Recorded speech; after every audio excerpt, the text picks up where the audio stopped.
Sharing the personal toll that these outages were having on our community was so important, and I've made more I'd like to share briefly now. Natalie in Euroa told me that my concerns aren't just for myself but for the elderly, especially those living by themselves. I have a number of neighbours I check on every time the power goes out, as they lose all contact because their phones go down and they don't drive. There are many vulnerable citizens in our area that deserve better, and while many have bought generators, it's just not possible for some to do this. It worries me that I won't always be home myself to check on these dear people in my community, and what will they do if they need help? It's long overdue for upgrades.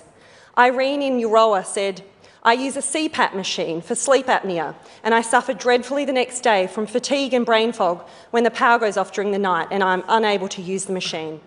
My neighbour, who also uses a CPAP machine, sits up all night when the power is out, as he is too fearful to sleep without the machine, as he might die. For so many, our health and general well-being are suffering. Irene is one of 20 people I have spoken to about the torment of not having a working CPAP machine.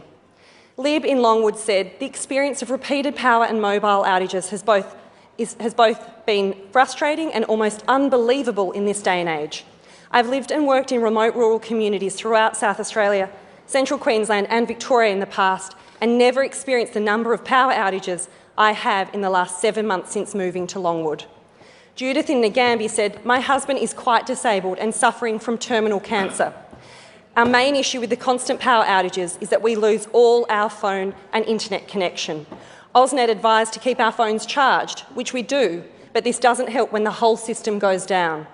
As we are elderly in our 80s and have health issues, this becomes quite stressful and frightening. We have been promised upgrades constantly over the past few years, to no avail."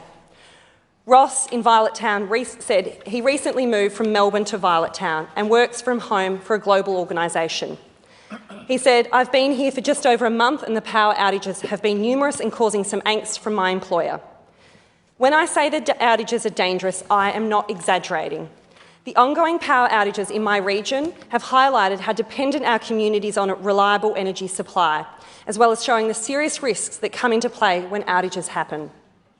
With our phone lines and internet connections being impacted, emergency services like CFA and SES have struggled to communicate and respond to emergencies. We saw the same thing happen when the floods caused havoc on the energy supply in previous years.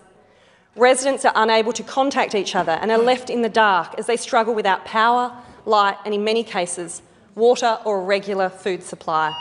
Sadly, the solution is not as simple as asking everyone to use a generator. Hospitals like Euroa Health are running off generators in order to provide essential health services to the region. However, they require diesel to run them.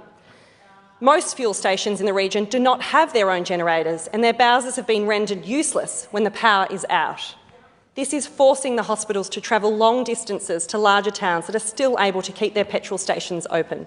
It is ludicrous